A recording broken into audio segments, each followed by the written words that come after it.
اعوذ باللہ من الشیطان الرجیم بسم اللہ الرحمن الرحیم نحمدہ ونصلی ونسلم علی رسولہ النبی الکریم اما بعد فاعوذ باللہ من الشیطان الرجیم بسم اللہ الرحمن الرحیم اللہم صلی علی سیدنا و مولانا محمد وعلی آلہ وصحبہ وبارک وسلم۔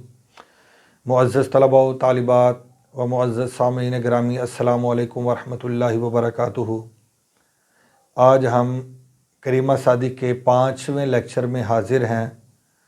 در مدح کرم یہ بیان ہم پڑھ رہے تھے، اس کا اول حصہ آپ سماعت کر چکے۔ آج انشاءاللہ العزیز اس کا دوسرا حصہ، دوسرا اور آخری حصہ ہم پڑھیں گے، اور اس بیان کو آج ہم انشاءاللہ العزیز کمپلیٹ کریں گے۔ تو چلتے ہیں بلا تاخیر آج کے سبق کی طرف۔ آج کا پہلا اور مجموعی طور پر اس بیان کا چوتھا شعر ہے۔ تو شعر یہ ہے: کرم مایائے شادمانی بود، کرم مایائے شادمانی بود، کرم حاصل زندگانی بود، کرم حاصل زندگانی بود۔ اسی سلسلے کے ساتھ ہم چلیں گے، جس طرح پچھلے سلسلے میں چلے کہ ہم پہلے بامحاورہ ترجمہ کریں گے، پھر ہم لفظی ترجمہ کریں گے، اس کے بعد پھر آخر میں پھر ہم بامحاورہ ترجمہ کریں گے۔ تو پہلے ہم بامحاورہ ترجمہ آپ کے سامنے پیش کر دیتے ہیں۔ کرم مایائے شادمانی بود، سخاوت اور مہربانی خوشی کا سرمایہ ہے۔ سخاوت اور مہربانی اور کرم یہ خوشی کا سرمایہ ہے۔ کرم حاصل زندگانی بود، اور سخاوت اور مہربانی یہ زندگی کا خلاصہ اور پھل ہے۔ سخاوت اور مہربانی اور کرم یہ زندگی کا خلاصہ یا زندگی کا نتیجہ اور اس کا پھل ہے۔ چلے ہم اب لفظی ترجمہ آپ کے سامنے پیش کرتے ہیں۔ مایا کا معنی ہوتا ہے سرمایہ، مایا کا معنی سرمایہ یا پونجی، جسے جمع پونجی کہتے ہیں، یا اصل، یا اس کا معنی اصل بھی ہے۔ اور اسی طرح شادمانی، شادمانی خوشی کو کہتے ہیں، شادمانی خوشی۔ حاصل، حاصل کا معنی ہے منافع یا فائدہ یا نتیجہ یا پھل یا خلاصہ، یہ ان معنوں میں یہ استعمال ہوتا ہے حاصل۔ حاصل زندگی یعنی زندگی کا خلاصہ یا زندگی کا نتیجہ یا زندگی کا منافع یا زندگی کا پھل، مختلف معنوں میں اس طرح یہ آئے گا۔ زندگانی، زندگانی کا معنی ہے جینا، زندہ رہنا یا عمر گزارنا۔ جینا، زندہ رہنا یا عمر گزارنا، ان معنوں میں یہ استعمال ہوتا ہے زندگانی۔ کرم مایائے شادمانی بود، کرم اور مہربانی خوشی کا سرمایہ ہے۔ کرم اور مہربانی یہ خوشی کا سرمایہ ہے یا خوشی کی یہ اصل ہے۔ خوشی کی اصل یہ کرم ہے، مہربانی ہے، عطا ہے، بخشش ہے، سخاوت ہے، یہ خوشی کی اصل ہے۔ کرم حاصل زندگانی بود، سخاوت اور مہربانی یہ زندگی کا خلاصہ اور پھل ہے۔ کرم، مہربانی اور سخاوت یہ زندگی کا خلاصہ اور اس کا پھل ہے۔ یعنی زندگی کا نتیجہ اور خلاصہ اگر پیش کیا جائے تو وہ یہ بنے گا، یعنی کرم، انسان کرم کرنے والا ہو، مہربانی کرنے والا ہو، عطا کرنے والا ہو، نرم معاملہ کرنے والا ہو، بخشش کرنے والا ہو، اچھے معاملات کے ساتھ، اچھے معاملات کے ساتھ وہ پیش آنے والا ہو، یہ زندگی کا خلاصہ ہے، یہ زندگی کا پھل ہے، یہ زندگی کا نتیجہ ہے۔ چلے آگے دوسرے شعر کی طرف، اور مجموعی طور پر یہ 5واں شعر ہے۔ دل عالم از کرم تازہ دار، دل عالم از کرم تازہ دار، جہاں راز بخشش پر آوازہ دار، جہاں راز بخشش پر آوازہ دار۔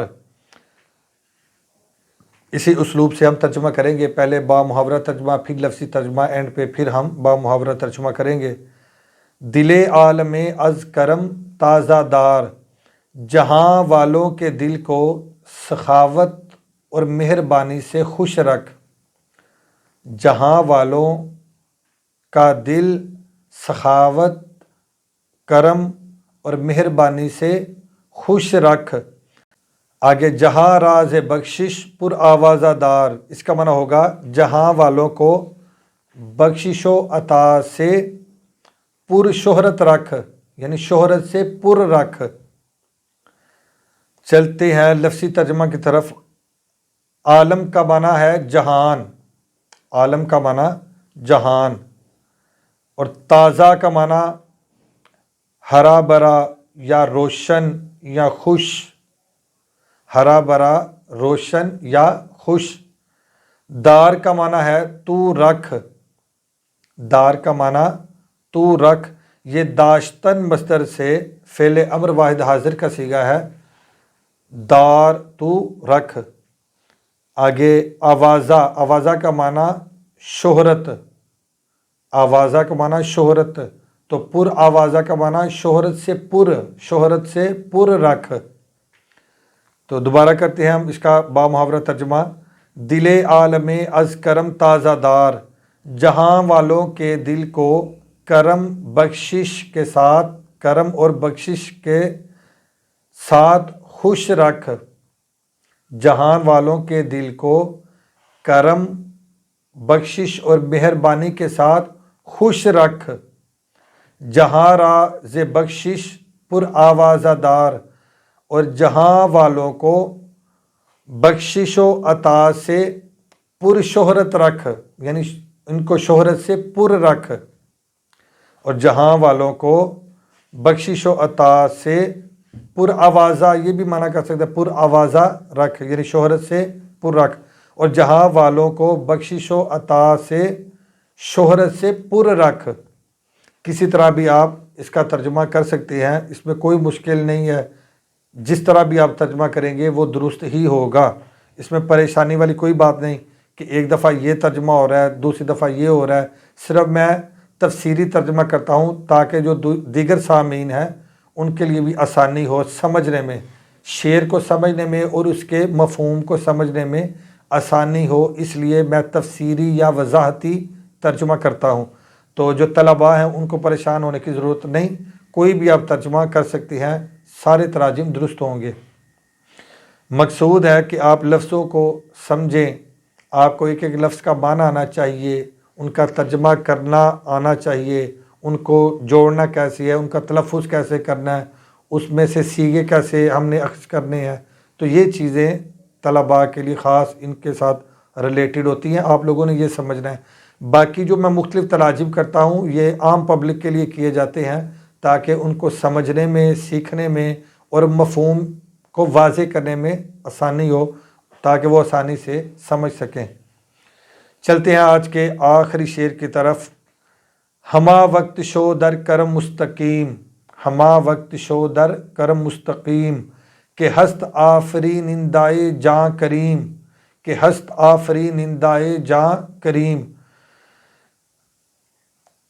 ہما وقت شو در کرم مستقیم، اس کا با محاورہ ترجمہ ہوگا ہر وقت سخاوت اور مہربانی کرنے میں ثابت قدم رہ، ہر وقت سخاوت، مہربانی اور عطا کرنے میں ثابت قدم رہ، کہ ہست آفرینندائے جاں کریم، کیونکہ جان کو پیدا کرنے والا، یا اس طرح بھی معنی کر سکتے ہیں کیونکہ ہمیں پیدا فرمانے والا بھی کریم ہے، کیونکہ ہمیں پیدا فرمانے والا بھی کریم ہے، یعنی سخی اور مہربان ہے، یعنی سخی اور مہربان ہے۔ چلتے ہیں لفظی ترجمہ دوبارہ، پھر ہم اس کا با محاورہ ترجمہ کریں گے۔ ہما کا معنی ہوتا ہے تمام، شو یہ شدن مصدر سے فعل امر کا صیغہ ہے شو، اس کا معنی ہوتا ہے تو ہو، در کا معنی میں، مستقیم کا معنی ہوتا ہے راست یا سیدھا یا درست۔ آفرینندہ یہ آفریدن مصدر سے اس میں فاعل کا صیغہ ہے۔ آفریدن کا معنی ہوتا ہے پیدا کرنا، اور آفریند مضارع آتا ہے، اور آفریند کی اس سے ہم گردان کریں آفریند، آفرینند، آفرینی، یا کو دور کیا تو یہ واحد حاضر کا صیغہ بنے گا فعل امر کا آفرین۔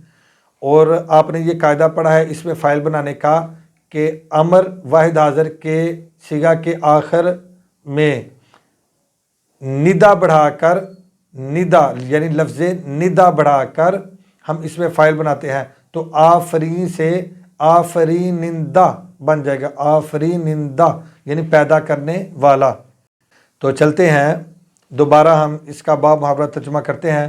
ہما وقت شو در کرم مستقیم، ہما وقت شو در کرم مستقیم، ہما وقت ہر وقت سخاوت، مہربانی اور کرم میں ثابت قدم رہ، یعنی ہما وقت سخاوت کرتا رہ، اس سے کبھی ہاتھ پیچھے نہ کر، مہربانی کرنے میں ثابت قدم رہ، مہربانی سے کبھی باز نہ آ، رک نہ جا، عطا کرنے میں ثابت قدم رہ، اس سے بھی رکنا، یا مخلوق کو اس سے محروم نہ کر، تو ہمیشہ ان ایسے نیک کاموں میں تو ثابت قدم رہ۔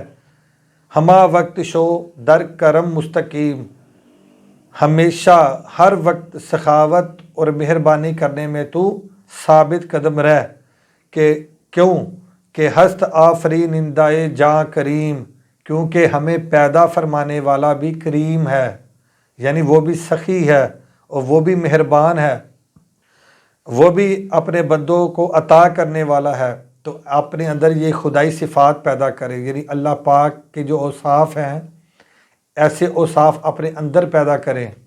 سبحان اللہ، کہ ہست آفرینندۂ جاں کریم، کیونکہ جان کو پیدا کرنے والا، آفرینندۂ جاں یہ مرکب اضافی ہے، یعنی جان کو پیدا فرمانے والا، جان کو یا نفس کو یا روح کو یا ذات کو یا انسان کو پیدا فرمانے والا، کیونکہ یہ بھی کریم ہے، یہ بھی ذات کریم ہے، کرم کرنے والی ہے، سخاوت کرنے والی ہے، عطا کرنے والی ہے، مہربانی فرمانے والی ہے۔ تو جب وہ ذات بھی کریم ہے تو تم بھی کریم بنو، تم بھی مہربانی کرو، تم بھی عطا کرو، تم بھی سخاوت کرو، اللہ کی مخلوق کو ان چیزوں سے محروم نہ کرو۔ یعنی یوں سمجھ لیں کہ اس کا خلاصہ ایک شعر میں یہ بیان کیا جائے گا، پچھلے لیکچر میں بھی یہ شعر پڑھا تھا اور اسی شعر پر میں آج کے لیکچر کا بھی اختتام کرتا ہوں، کہ کرو مہربانی تم اہل زمیں پر، کرو مہربانی تم اہل زمیں پر، خدا مہرباں ہوگا عرش بری پر۔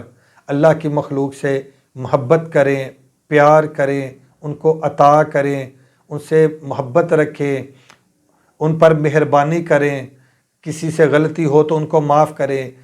اس سبق کا یہی حاصل ہے، یہی خلاصہ ہے، یہی نتیجہ ہے۔ السلام علیکم ورحمۃ اللہ وبرکاتہ۔